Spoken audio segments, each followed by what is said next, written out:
Mesdames et messieurs, bonsoir et bienvenue dans cette édition spéciale consacrée à la visite d'État qu'entame aujourd'hui le président de la République française Emmanuel Macron au Maroc. Le chef de l'Élysée effectue cette visite de 3 jours avec Madame Brigitte Macron sur invitation de Sa Majesté le roi Mohammed VI. Le chef de l'État français a été accueilli sur le parvis de l'aéroport de Rabat-Salé par Sa Majesté le roi Mohammed VI, accompagné du prince héritier Moulay Al-Hassan, du prince Moulay Rachid et des princesses Lala Khadija et Lala Myriam. Ce qu'il faut retenir des entretiens entre Sa Majesté le roi Mohammed VI et le président de la République dans le cadre de la visite d'État. Une visite historique du chef de l'Élysée à Rabat. Donc c'est une nouvelle ère de relations fortes entre le Maroc et la France. Les deux chefs d'État ont exprimé leur volonté d'inscrire leurs relations dans un partenariat d'exception renouvelé et d'une feuille de route stratégique pour les années à venir, en donnant d'abord une impulsion décisive aux relations multidimensionnelles d'excellence entre le Maroc et la France, mais aussi en tenant compte des ambitions des deux pays et faire face ensemble aux évolutions et défis internationaux. Les entretiens entre les deux chefs d'État ont également porté sur les questions régionales, internationales. Les deux chefs d'État sont convenus d'œuvrer de concert pour conforter la projection euroméditerranéenne, africaine et atlantique, nous le verrons, dans une action d'action commune en faveur de la prospérité et du développement humain et durable. Lors de ce tête-à-tête entre le président de la République française, il y a eu aussi cette position du président français qui a salué le rôle constructif de Sa Majesté le roi Mohammed VI, président du comité El-Quds au service de la paix au Moyen-Orient. Sa Majesté le roi et Emmanuel Macron ont signé par ailleurs une déclaration relative au partenariat d'exception renforcé entre les deux pays. Nous y reviendrons en détail. Enfin, à retenir également l'invitation officielle adressée par le président de la République française à Sa Majesté le roi Mohammed VI pour effectuer une visite d'État en France, invitation que le souverain a acceptée et dont la date sera convenue par le canal diplomatique. Je suis ravie de recevoir ce soir dans cette émission spéciale pour m'accompagner et décrypter ces enjeux majeurs dans cette visite historique, Monsieur Julien Durand de Sanctis, professeur à Sciences Po Rabat au sein de l'Université internationale de Rabat. Bonsoir à vous. Bonsoir. Et bienvenue. Merci. Moustapha Tossa est à Paris, éditorialiste et analyste politique. Il nous accompagnera également. Bienvenue à vous, Moustapha. Bonsoir Nadia, merci pour l'invitation. À Rabat, c'est l'économiste Mohamed Jadri qui est avec nous. Bonsoir à vous. Bonsoir, merci pour l'invitation. Avec plaisir. Un premier tour de table, donc pour commencer, avec vous, professeur Julien Durand de Sanctis, sur ce qu'il y a à retenir, selon vous, de plus important dans ces entretiens entre les deux chefs d'État dans le cadre de cette visite historique du président Macron au Maroc. Bien, je pense que ce qui est le plus marquant, c'est que les deux homologues n'arrivent pas les mains vides. Ils ont clairement voulu marquer historiquement ce retour en force de la relation franco-marocaine. Et on le voit à travers la multitude des accords qui ont été signés, la multitude des dimensions que vont couvrir ces accords. Il y a bien l'idée de marquer d'une pierre décisive ce retour en force dans la relation franco-marocaine. Donc pour moi, clairement, j'y vois une visite d'État historique, beaucoup plus marquante que celles qui ont pu être produites précédemment, notamment les dernières avant la crise ou la période de refroidissement. Donc pour moi, il y a clairement l'idée qu'aujourd'hui, il s'agit de montrer que cette reprise en force de la relation franco-marocaine est là pour durer, qu'elle s'inscrit non pas sur des opportunités périodiques, mais sur une continuité historique et beaucoup plus avancée. Moustapha Tossa, votre première analyse sur cette rencontre entre Sa Majesté le roi Mohammed VI et le chef de l'État français Emmanuel Macron dans le cadre de cette visite d'État dans le Royaume? Alors moi j'ai envie de rembobiner le film de la journée pour trouver 3 séquences importantes qui ont marqué cette première journée de cette visite d'État. La première séquence, c'est la réception par Sa Majesté le roi au pied de l'avion de M. Emmanuel Macron et de Mme Brigitte Macron. C'était une image très belle, très forte. La deuxième séquence, c'est la traversée de Rabat, cette belle ville de Rabat, avec ce bain de foule que les deux chefs d'État ont tenu à prendre et à saluer les Marocains qui les attendaient. Et la troisième séquence, c'est cette rencontre au sommet au Palais Royal avec cette cérémonie de signature des accords de partenariat historique. Donc, voilà les trois grands moments de cette journée. Alors évidemment, à la relation franco-marocaine, les superlatifs ne sont pas une exagération linguistique. Les superlatifs qu'on attribue à cette relation quand on dit historique, inédite, exceptionnelle, c'est une description de la réalité. Les deux pays ont décidé de tourner la page du froid diplomatique qui a marqué leurs relations pendant des années pour lancer un vrai partenariat pour les décennies à venir. Et ils ont décidé d'imbriquer leur destin économique, politique et stratégique. Et ça, c'est la réalité qu'on touche aujourd'hui à l'occasion de cette visite d'État d'Emmanuel Macron au Maroc. Mohamed Jadri, quel premier commentaire pouvez-vous faire sur cette tête-à-tête entre les deux chefs d'État? Moi, je pense que les relations diplomatiques et politiques, commerciales et économiques entre le Maroc et la France, ce sont des relations ancestrales. C'est vrai que ces 3 dernières années, il y avait une vraie crise diplomatique et politique entre le Royaume du Maroc et la République de la France, mais je pense qu'aujourd'hui, cette visite d'État du président français Emmanuel Macron au Maroc, qui va durer 3 jours, elle est là pour tourner la page et pour donner un nouveau élan aux relations économiques et surtout commerciales pour les 30 années à venir. Moi, je pense qu'aujourd'hui, c'est une relation gagnant-gagnant entre le Maroc et la France. C'est une relation avec du respect mutuel, quel que soit pour la République française ou bien pour le Royaume du Maroc, qui va toucher pas mal de secteurs essentiels, quel que soit pour le Maroc ou bien pour la France. Il ne faut pas oublier un élément qui est essentiel, que la France aujourd'hui a une vision qui s'appelle France Relance 2030 et le Maroc a son nouveau modèle de développement qui vise d'ici 2035 de doubler le PIB pour atteindre les 260 milliards de dollars. Donc la France a besoin du Maroc et le Maroc a besoin aussi de la France pour pas mal de secteurs. C'est la raison pour laquelle on voit aujourd'hui qu'il y a la signature de 22 accords et sur pas mal de sujets. On parle de l'éducation, de l'agriculture, de l'aéronautique, de l'industrie, on parle du phosphate, on parle de l'eau, on parle des questions migratoires, on parle de la sécurité, pas mal de sujets qui sont essentiels pour les deux pays. Et moi, je pense que c'est une autre page qui s'ouvre pour les relations économiques et commerciales d'ici au moins la fin de la décennie et la prochaine décennie, Inch'Allah. On reviendra en détail sur ces 22 accords stratégiques avec vous, professeur Jadri, effectivement.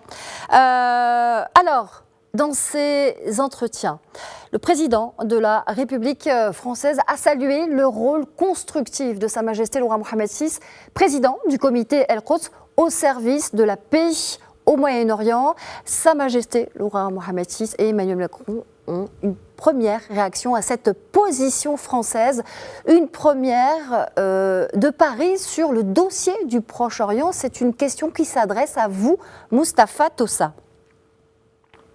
En fait, ce n'est pas nouveau que le président Macron puisse saluer le rôle positif, constructif, modérateur joué par Sa Majesté le Roi dans les crises de Moyen-Orient, notamment entre Israël et les Palestiniens. Ce n'est pas la première fois qu'il le fait, mais le fait qu'il le souligne dans ce contexte de visite d'État et dans ce contexte de guerre entre Israéliens et Palestiniens, entre Israéliens et Libanais, que la communauté internationale ne parvient pas encore à arrêter et ne parvient pas à réaliser ce cessez-le-feu, ça prend toute son ampleur et toute son importance. Et je ne serais pas étonné que les deux chefs d'État puissent profiter de cette rencontre pour conjuguer leurs efforts, pour éventuellement parler à leurs alliés arabes, américains, russes, chinois, pour éventuellement tout faire pour que cette guerre s'arrête, parce que cette guerre devient inutile au sens stratégique et politique du terme et meurtrière pour les civils palestiniens et libanais et même israéliens. Donc je crois que ça peut être, cette rencontre peut être une occasion pour vocaliser à l'international un message important de paix et pour cette région. Et je suis sûr que parallèlement à cet appel entre la France et le Maroc pour avoir un cessez-le-feu, il y a toute une dynamique internationale qui est à l'œuvre aujourd'hui pour convaincre les partenaires de cette guerre d'arrêter les armes et d'aller vers le cessez-le-feu et d'aller vers la négociation politique. Oui, tout à fait, parce qu'au-delà de la position des deux chefs d'État, il y a eu cet appel, vous avez raison, Moustapha Tossa, effectivement, à une cessation immédiate des attaques à Gaza et au Liban. Les deux chefs d'État ont rappelé l'urgence de réactiver le processus de paix. Cette position est de concert, professeur de Sanctis, est apparemment pas une première, mais elle est soulignée ici dans ce contexte particulier et historique de rapprochement inédit entre Rabat et Paris, et du coup, ça le met plus en perspective. Oui, tout à fait. En fait, ça montre aussi que dans ce rapprochement, il n'y a pas que des rapprochements d'opportunités bilatéraux pour les deux pays. Il y a l'idée que l'unité de ces deux pays dans les crises internationales est aussi un message adressé à l'ensemble de la communauté mondiale pour montrer que la France et le Maroc sont aussi des acteurs de paix et de sécurité qui, par leurs liens et par leur collaboration, se complètent. Donc en fait, en quelque sorte, c'est aussi une façon de rendre encore plus illustre ce retour dans cette coopération, de ne pas en montrer que les aspects d'intérêt partagés, mais aussi de montrer que la capacité à se positionner sur le dossier du Proche-Orient et notamment sur le conflit israélo-palestinien et libanais permet à la France et au Maroc de disposer d'une voie légitime pour modérer ce conflit qui effectivement aujourd'hui perd son efficacité, son utilité politique et stratégique. Tout à fait. Alors je vous propose justement maintenant de quitter le Proche-Orient pour revenir sur ce partenariat stratégique et ce partenariat d'exception renforcé plus précisément avec les 22 accords stratégiques signés à cette occasion, sécurité, plan sanitaire, la question de l'eau, la gestion des ressources hydriques, l'agriculture, la gestion forestière, la sécurité alimentaire, le renforcement des infrastructures routières, ferroviaires, maritimes, la mobilité urbaine, tout ce qui est connectivité, transition énergétique, enjeux névralgiques également, intelligence artificielle, la coopération sécuritaire, la défense, la coopération en matière d'éducation, de recherche scientifique, de formation universitaire, sans oublier la coopération culturelle également, notamment en matière d'industrie culturelle et créative et de patrimoine, la coopération en matière de sport, et Dieu sait que c'est important quand on connaît les horizons de 2026 et 2030 pour le Maroc. Voilà les secteurs identifiés donc de ces accords signés. Je vous propose d'écouter, pour en savoir un peu plus, Bruno Retailleau, le ministre français de l'Intérieur, ainsi que Rachida Dati, la ministre française de la Culture, et Leïla Ben Ali, ministre marocaine de la Transition énergétique, qui étaient présents et qui ont paraphé ces accords stratégiques entre les deux pays. On écoute et on regarde.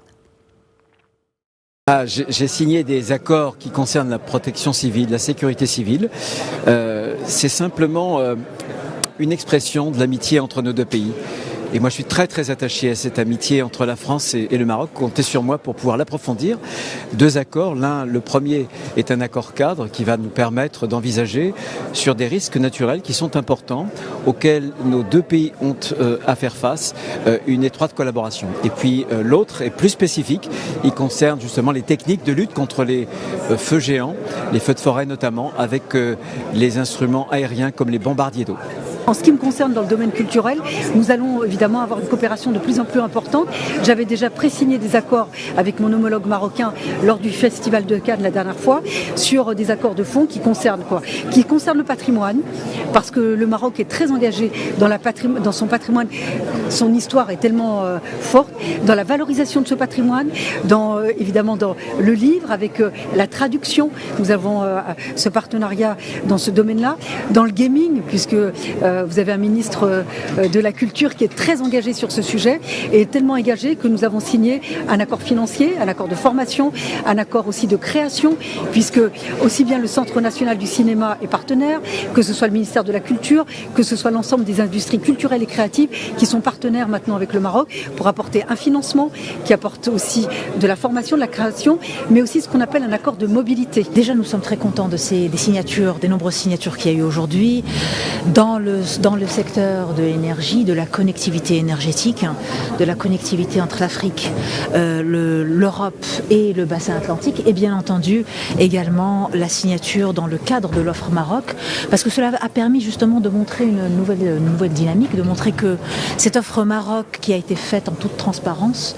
et en toute sincérité avec les investisseurs, ça a été un travail de co-construction avec les investisseurs pour justement prendre en compte les besoins des investisseurs dans un monde qui, je vous le rappelle, dans un secteur qui, je vous le rappelle, est en pleine mutation, l'énergie et l'hydrogène. Et bien entendu, vous avez également vu la signature dans le secteur maritime, les fuels qui servent également dans le maritime, le méthanol étant également un fuel très important. Mohamed Jadri, 22 accords stratégiques signés. L'ambition de ce partenariat est d'abord de mieux répondre à l'ensemble des défis auxquels les deux pays sont confrontés en mobilisant tous les secteurs pertinents de la coopération bilatérale, régionale et internationale. Qu'est-ce que vous pouvez nous dire? Qu'est-ce que l'on doit retenir de ces accords stratégiques? J'ai noté pour ma part une signature en faveur d'un accélérateur d'investissement. Avant de répondre à cette question, j'aimerais bien rappeler quelques éléments essentiels par rapport aux échanges commerciaux entre le Maroc et la France ces dernières années. Si on parle de 2023, ils ont été à la hauteur de 14,1 milliards d'euros avec un excédent positif pour l'économie marocaine à la hauteur de 687 millions d'euros. Il ne faut pas oublier aussi un élément qui est essentiel, que la France n'est plus le premier fournisseur, n'est plus le premier client pour le Maroc, parce que l'Espagne a bien joué le jeu ces dernières années et il a pris la place de la France. Aujourd'hui, c'est l'Espagne qui est le premier fournisseur et aussi qui est le premier client pour le Royaume du Maroc. Donc, c'est la raison pour laquelle on voit aujourd'hui que la France revient en force, revient avec une enveloppe budgétaire à la hauteur de 10 milliards d'euros, c'est l'équivalent de 110 milliards de dirhams, c'est énorme pour l'économie marocaine. Si on compare avec l'investissement public qui est à la hauteur de 340 milliards de dirhams, c'est presque la tiers de l'investissement public de l'État marocain. Donc c'est pour cela qu'aujourd'hui, le Maroc, à travers son nouveau modèle de développement, il aimerait bien avoir une sécurité alimentaire, une souveraineté énergétique et aussi une sécurité sanitaire. C'est pour cela qu'aujourd'hui, on voit qu'il y a 22 accords sur pas mal de sujets qui sont essentiels. Précisément, tout ce qui concerne les énergies renouvelables. Aujourd'hui, on voit qu'il y a l'offre de l'hydrogène vert. Donc, le Maroc va offrir du foncier pour Total Énergie en France en exclusivité, alors que Total Énergie, il va investir de l'argent pour ces terrains ici au Maroc à travers l'offre de l'hydrogène vert. On voit aussi que le Maroc souffre du stress hydrique. C'est la raison pour laquelle il y a aussi un accord pour la question de l'eau. Et aussi, nous avons aussi l'Office chérifien de phosphate qui a un plan vert d'investissement avec une enveloppe de 13 milliards de dollars. Et on voit aujourd'hui que l'AFD et pas mal d'autres partenaires, ils vont aider et ils vont contribuer au financement de ce projet de décarbonisation pour le phosphate marocain, sans oublier bien sûr que le Maroc va organiser des événements sportifs internationaux, surtout la Coupe d'Afrique en 2025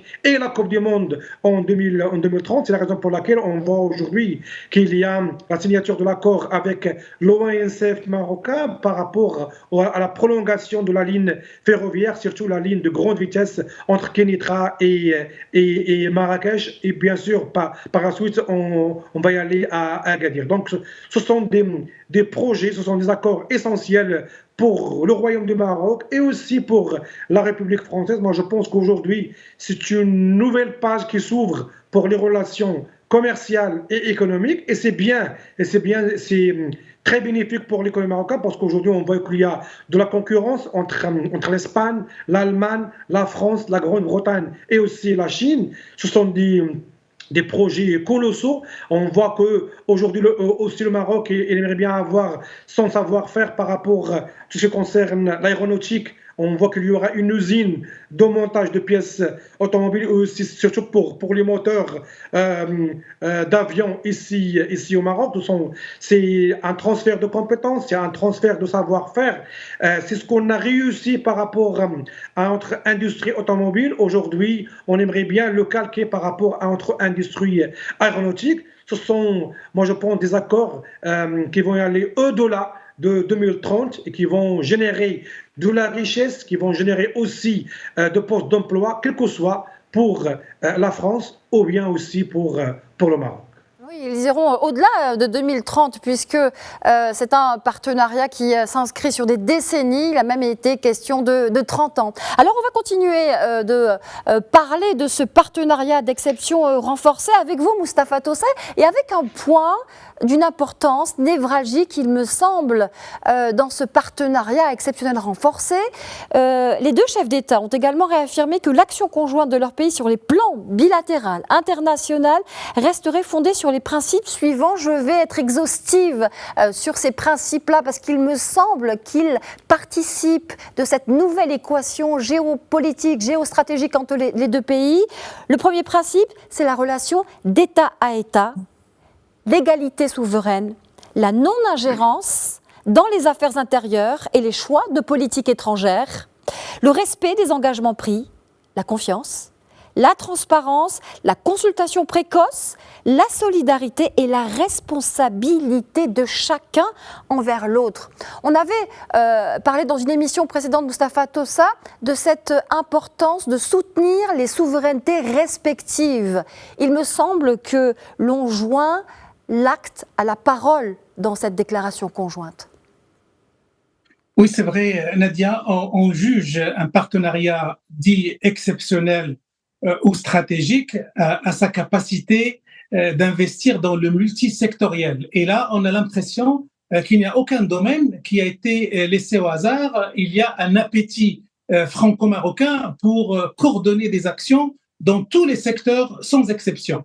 Évidemment, il y a pour répondre directement à votre préoccupation, Nadia, il y a une phrase que j'ai pêchée aujourd'hui dans la presse marocaine et qui dit Made with Morocco, fait avec le Maroc.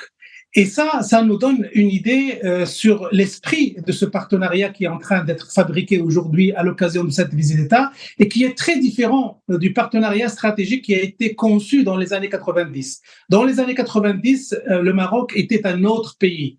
L'économie marocaine était autre que maintenant. La France aussi. Mais avec les changements stratégiques, avec les évolutions des uns et des autres, les deux pays ont changé, ont grandi, et donc ils entretiennent un autre discours, un autre type de coopération qui a été certainement traduit par les 22 accords de partenariat. Donc oui, effectivement, il y a une manière souveraineté nouvelle qui est à l'œuvre entre Paris et Rabat. Il n'y a plus ce dialogue vertical entre le Nord et le Sud. Il n'y a plus « je produis, vous consommez ». Les équations ont changé. On peut produire ensemble, on peut coproduire ensemble. Et coproduire, c'est pas uniquement de l'économie, c'est aussi de la stratégie, de la politique, du diplomatique. Et ça, c'est le cœur même de ce nouveau partenariat qui est à l'œuvre entre la France et le Maroc.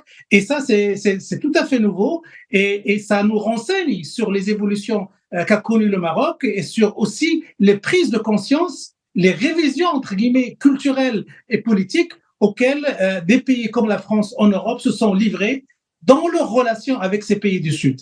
Et ça, c'est extrêmement prometteur pour l'avenir. Je vais rebondir justement sur le Maroc et les relations avec le Sud. Professeur de Sanctis, j'aimerais avoir votre réaction précisément sur cette nouvelle approche, cette déclaration conjointe, sur cette manière dont la France et le Maroc s'inscrivent d'égal à égal aussi, et notamment peut-être aussi en direction de l'Afrique, parce qu'il y a une projection commune aussi sur ce continent-là précisément. Absolument. Alors je crois qu'ici, ce qu'on est en train de vivre aussi, c'est la redéfinition de ce qu'on appelle partenariat entre des pays du Nord et du Sud. C'est ça aussi qui est historique. C'est toute la question. Traditionnellement, dans de nombreux cas malheureusement, quand on parlait de partenariat entre des pays européens, ou par exemple la France et des pays du continent africain, il y avait souvent une remise en question de la situation d'égalité des partenaires. Les pays du Nord avaient tendance à rester normativement dominants dans la conduite des accords, des partenariats et des liens avec les pays du Sud et notamment les pays d'Afrique. Ce qui est totalement inédit et qui est en train de bouleverser les relations Nord-Sud et Sud-Nord, c'est que ici, le Maroc remet en avant, et ça il faut l'attacher, l'idée que les pays du Sud global et aussi les pays africains ont droit au chapitre dans la définition des relations et des partenariats avec les pays du Nord, ont droit à faire valoir leurs intérêts avec la même égalité, le même pied d'égalité que les pays du Nord. Et clairement, pendant longtemps, on avait eu tendance à qualifier le terme de partenariat d'une espèce d'acte de langage sans signification réelle. Là, on voit que l'idée, c'est de rehausser les relations sur le même pied d'égalité entre les deux pays et en quelque sorte que cela puisse donner un modèle pour d'autres relations avec les pays d'Afrique. Et en quelque sorte ici, ce qui me semble extrêmement important et intéressant dans la signification de ce retour en relation, c'est que le Maroc préfigure ce qui pourrait se produire pour d'autres pays d'Afrique en relation avec la France. Et cet élément-là, moi, c'est une des premières fois que je le vois dans les relations à la fois de l'Afrique vis-à-vis des pays du Nord et des relations aussi de la France spécifiquement avec les pays d'Afrique. Donc je crois qu'il faut prendre la mesure de cette situation. Et une des parties de la crise, si vous me permettez, a été liée à ce manque d'égalité et de considération dans la relation de partenaires. Parce qu'on dit depuis des décennies que la France et le Maroc sont des partenaires d'exception, mais ça n'a pas toujours été le cas. Partenaires d'exception, avec beaucoup d'exceptions justement, parfois avec la France dans sa relation au Maroc. Et donc réactiver cette question d'égalité, ce besoin de symétrie, c'est réactiver aussi la voix du Sud et la voix des pays africains. Et ça, vraiment, il faut le noter, c'est une dimension totalement nouvelle et qui, à mon avis, va ne faire que se reproduire. Très très intéressant ce que vous venez de développer, professeur de Sanctis, avec justement ce qui se passe là. Cela pourrait, et je reprends vos termes, préfigurer ce qui pourrait se passer avec d'autres pays africains, et ce sont précisément, j'ai envie de dire, des valeurs africaines qui ont été ici inscrites dans cette déclaration conjointe, dans le cadre de ce partenariat d'exception renforcé avec des valeurs du continent telles que la solidarité. Avons-nous déjà parlé de solidarité dans le cadre d'un partenariat Nord-Sud, Sud-Nord? C'est la première fois, me semble-t-il. Avons-nous déjà parlé de confiance, la base d'une relation mutuelle, me semble-t-il, la responsabilité de chacun envers l'autre, la consultation précoce, bref, une relation qui est complètement réinventée entre Rabat et Paris. Moustapha Tossa, je me retourne vers vous. On le voit, c'est une coopération ambitieuse qui intègre aussi, il faut le dire, et c'est une des questions névralgiques justement entre le Nord et le Sud, mais aussi le Sud et le Nord. Je parle de la gestion des migrations. La construction d'un agenda global est prévue dans ce domaine, incluant aussi à la fois la facilitation des mobilités légales, la lutte contre l'immigration irrégulière et la coopération en matière de réadmission et de prévention des départs, ainsi que le renforcement de la coordination entre les pays d'origine, de transit et de destination.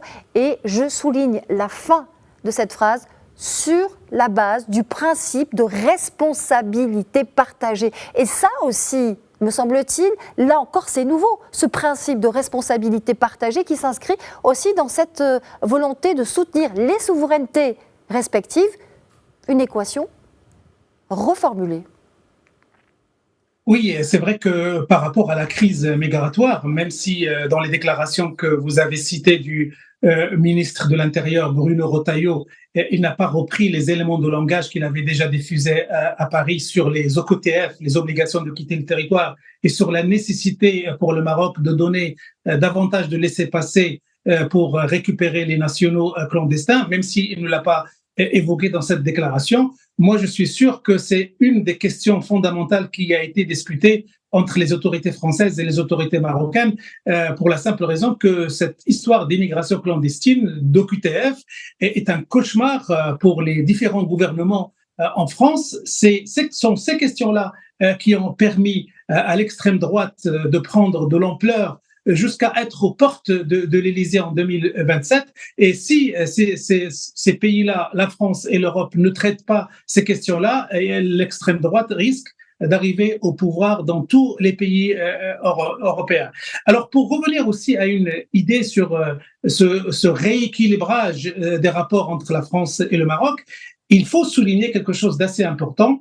Alors, lors de la communication élyséenne sur cette visite, il y a eu une qualification, une reconnaissance française que le Maroc est devenu un hub régional, un pays jonction entre l'Afrique et l'Europe.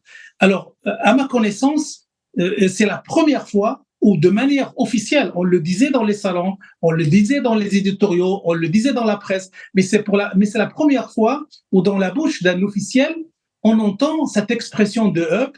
Ça, c'est une reconnaissance extrêmement importante de la France, du rôle régional que joue le Maroc actuellement, que ce soit dans sa liaison avec la Méditerranée et l'Europe, ou bien avec ses rapports avec l'Afrique. Et c'est cette reconnaissance française qui a permis d'écrire ce nouveau partenariat exceptionnel et historique dans les termes avec lesquels il a été rédigé en ce moment, la responsabilité, la souveraineté, le respect de l'autre et surtout le sérieux dans l'engagement.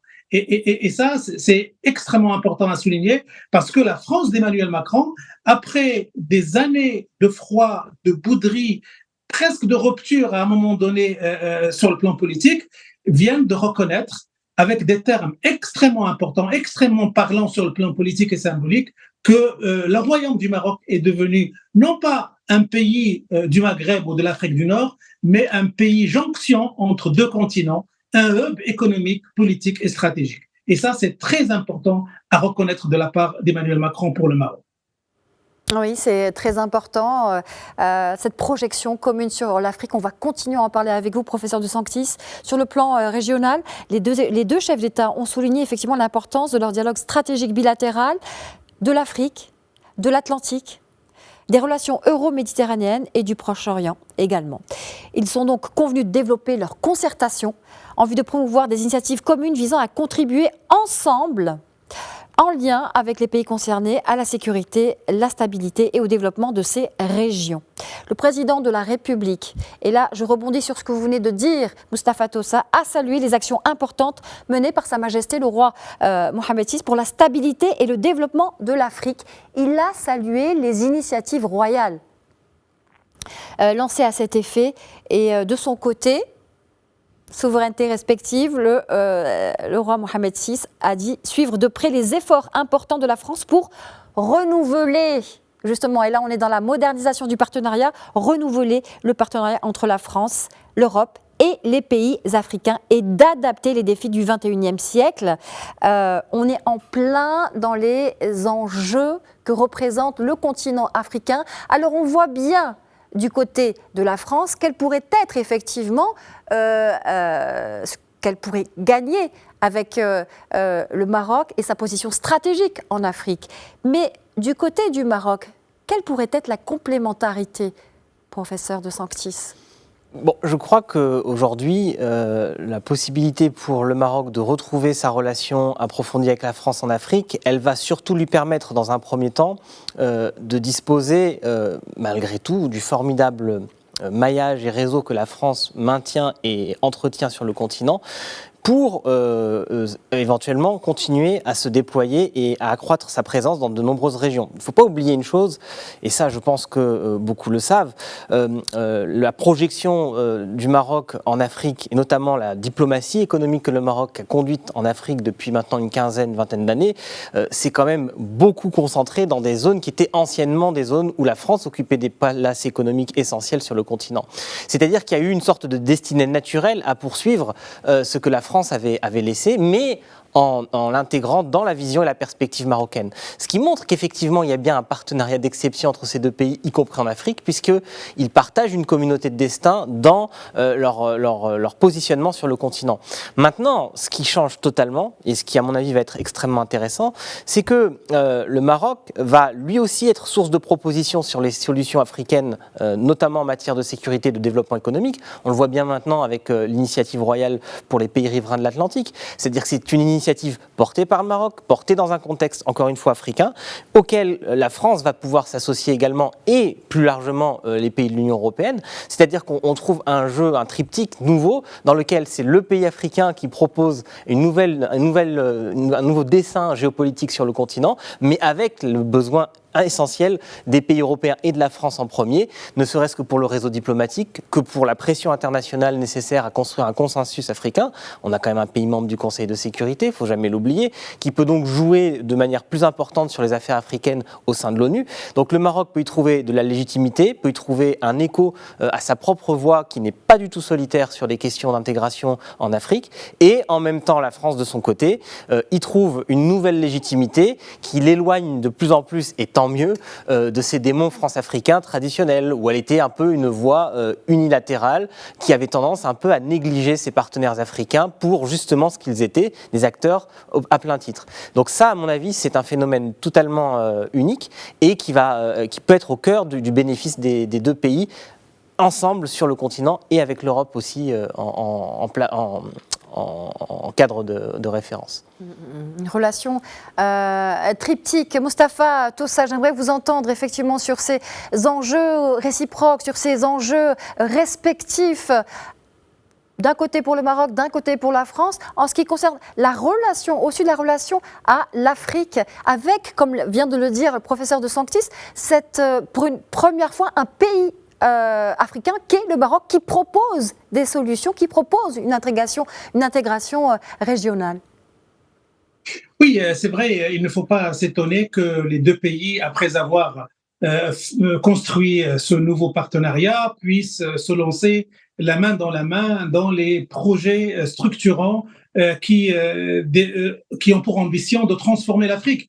Le Maroc en a quelques-uns qui sont très importants, le gazoduc Nigeria, la façade atlantique, l'ouverture de l'Atlantique vers les pays du Sahel pour les désengorger leurs économies et autres projets dans lesquels le savoir-faire, l'intelligence, les ressources françaises peuvent aussi être participer à ce projet structurant gigantesque marocain qui est proposé à l'Afrique. Mais moi, je vois aussi une autre occasion pour la France de jouer un rôle pour renforcer et le partenariat précieux avec le Maroc, mais aussi la paix, la stabilité et l'avenir de cette région. C'est le dialogue qu'elle peut entretenir avec le voisin algérien. On sait très bien que maintenant les relations entre la France et l'Algérie sont au point mort parce qu'il y a des fâcheries, il y a des bouderies qui sont exprimées à l'occasion de cette évolution française vers le Maroc.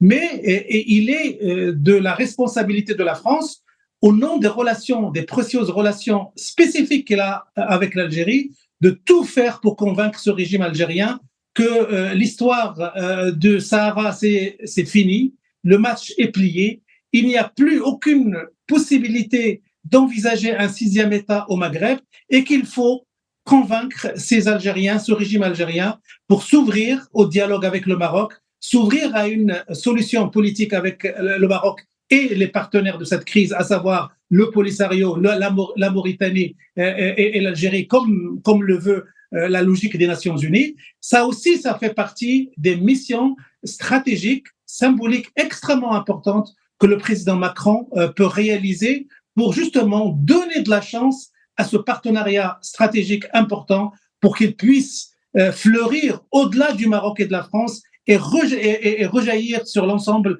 de l'Afrique du Nord et du continent africain. Ça aussi, c'est des positionnements stratégiques extrêmement importants à avoir pour Emmanuel Macron. Oui, positionnement stratégique sur effectivement le dossier du Sahara marocain. Les deux chefs d'État ont souligné effectivement que le partenariat d'exception renforcé entre les deux pays avait vocation à être mis en œuvre dans le champ de l'application territorial le plus large possible. On comprend évidemment que c'est en relation avec la position française exprimée à l'occasion du 25e anniversaire de l'accession au trône de Sa Majesté. Et là encore, on inscrit ces relations séculaires dans le temps, dans l'avenir, le présent et l'avenir du Sahara, citait le chef de l'État français dans cette lettre envoyée à Sa Majesté le roi Mohamed VI. Vous pensez, vous aussi, professeur de Sanctis, que le match est plié en ce qui concerne le Sahara marocain ? Alors, je ne vais pas dire que le match est plié. Il y a deux étapes essentielles. La première étape, à mon avis, est quasiment acquise, c'est que le Maroc a obtenu à l'échelle internationale une grande partie des États dans la reconnaissance de la marocanité du Sahara, ou en tout cas de la reconnaissance du plan d'autonomie comme le seul plan légitime et durable. Ça, c'est une réalité. Donc, dans la dimension bilatérale, le Maroc est en train de remporter le match, on le voit de plus en plus, mois après mois, année après année. Non seulement une grande partie d'États sont en cours de reconnaissance ou ont reconnu cette situation, et des grandes puissances également. C'est clair que depuis 2020-2021, notamment avec les États-Unis, dans les reconnaissances bilatérales, ça joue un poids décisif.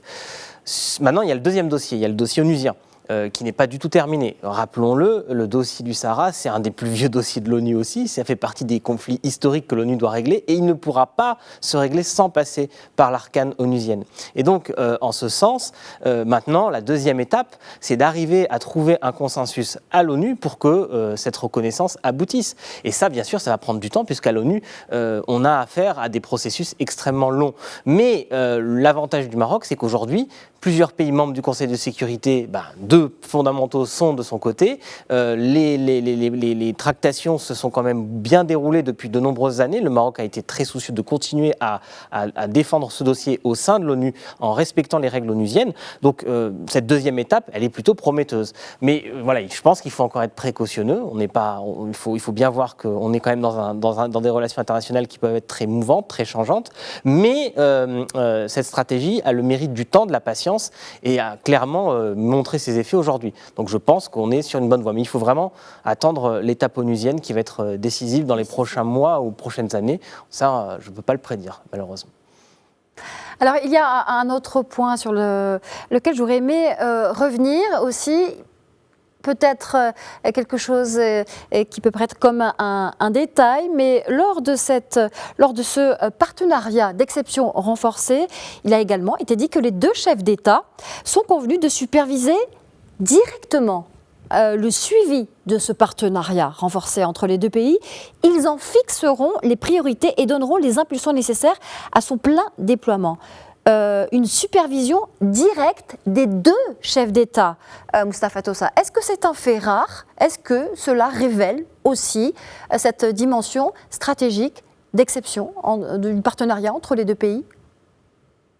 Oui, c'est à la fois un fait rare, mais aussi un fait normal. Quand les deux pays tiennent à ce point à cultiver, à nourrir ce partenariat, à le développer, il n'y a pas mieux que les chefs d'État qui font le suivi, qui veillent à vérifier l'exécution des projets lancés, qui font des bilans d'étape à chaque fois pour justement faire en sorte que les choses ne soient pas négligées. Effectivement, c'est un élément très important. D'ailleurs, la relation entre la France et le Maroc, et ça ne date pas d'aujourd'hui, même du temps de Jacques Chirac, Nicolas Sarkozy, François Hollande et maintenant Emmanuel Macron, la relation entre la France et le Maroc a toujours été gérée directement entre le palais de l'Élysée et le palais royal en la personne de Sa Majesté le Roi.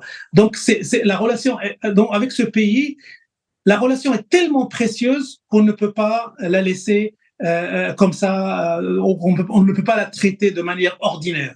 Il faut la traiter de manière extraordinaire. Et le fait que les deux chefs d'État s'engagent à veiller à ce que ce partenariat stratégique soit le plus développé possible, le plus poussé possible, est finalement une très très bonne chose pour la relation entre la France et le Maroc. Cela veut dire qu'on va engranger une relation de sérieux, de travail, d'efficacité et de responsabilité.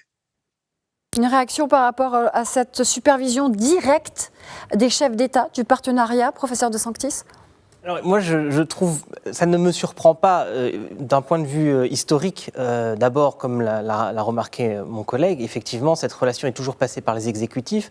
Il y a un autre aspect historique, c'est que de la plupart du temps, les relations que la France entretient avec les pays d'Afrique sont souvent des relations qui sont passées aussi par le pouvoir exécutif, pour le meilleur comme pour le pire d'ailleurs au passage. Donc, en revanche, ici, ce qui est intéressant, c'est qu'effectivement, du fait du poids que représente, la valeur que les deux pays ont mutuellement pour leur collaboration, effectivement, il semble légitime que ça passe d'abord par les représentants du plus haut niveau des deux États. Mais à mon avis, et c'est ce qui est en train aussi de se passer, l'amplitude de ce partenariat va s'enrichir si elle s'étire à l'échelle de ce qu'on appelle la paradiplomatie ou la diplomatie civile, où les liens ne sont pas simplement liés à des liens officiels par les pouvoirs exécutifs, mais aussi sont liés par le relais des acteurs de la population civile. Ça veut dire que, par exemple, bien sûr, les relations entre les communautés de migrants des deux pays sont aussi des relations essentielles pour l'extension du partenariat. Les relations entre les acteurs économiques des deux pays sont aussi essentielles. Et je pense que et la France et le Maroc l'ont très bien compris. Le Maroc sait très bien qu'il doit aussi s'appuyer sur sa communauté des Marocains résidant à l'étranger comme des ambassadeurs indirects de ses intérêts, de son identité et de ses liens avec la France. Il sait qu'il doit s'appuyer sur ses entrepreneurs et ses réseaux d'ingénieurs et d'experts qui ne sont pas mandatés officiellement par la diplomatie pour être aussi des représentants de ses intérêts. Donc cette dimension civile des échanges et de la diplomatie, au-delà du simple pouvoir exécutif, est essentielle.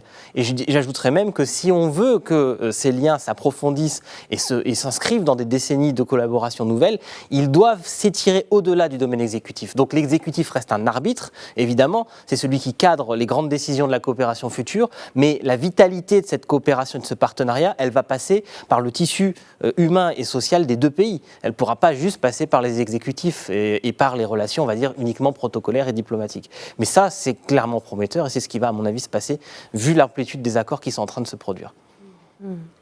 Des accords donc dans de nombreux domaines. On a beaucoup parlé diplomatie et diplomatie politique ce soir.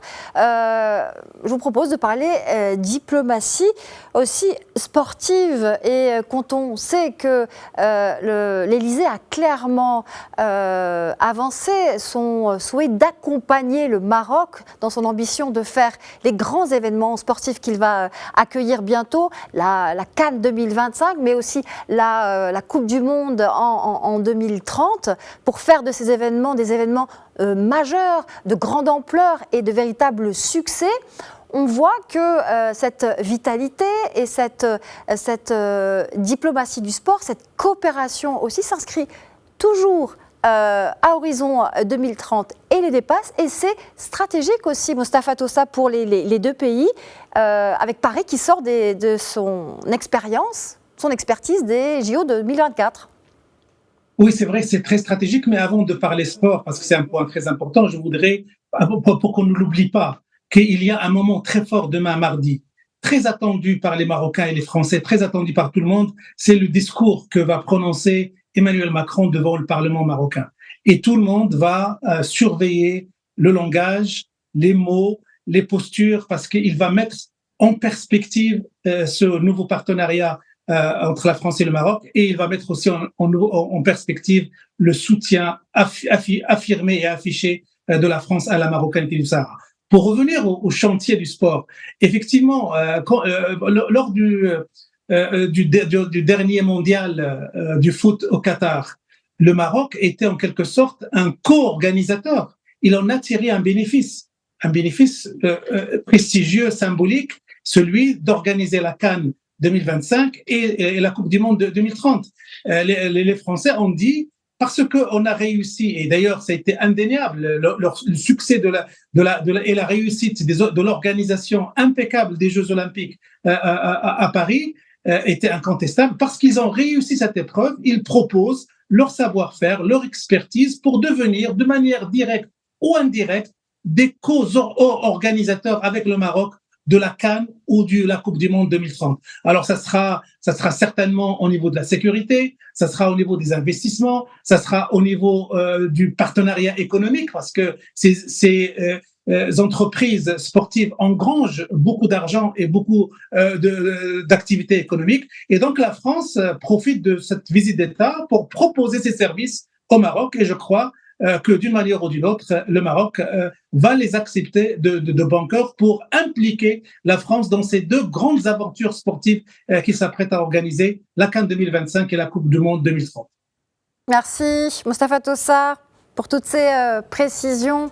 Merci d'avoir été l'invité de cette émission spéciale et vous m'avez précédé. C'était effectivement la conclusion de cette émission. Demain, le président français s'adressera aux deux chambres du Parlement marocain. Un discours très attendu effectivement dans le cadre de cette visite d'État qu'effectue le chef de l'État français dans le Royaume. Une visite de 3 jours qui a commencé aujourd'hui, je vous le rappelle, lundi 28 octobre. Merci également à vous, professeur Julien Durand de Sanctis, professeur à Sciences Po Rabat au sein de l'UIR, l'Université internationale de Rabat. On était ravis de vous recevoir. Merci beaucoup. Et merci également à vous. C'est la fin de cette émission spéciale. Excellente suite des programmes sur notre chaîne.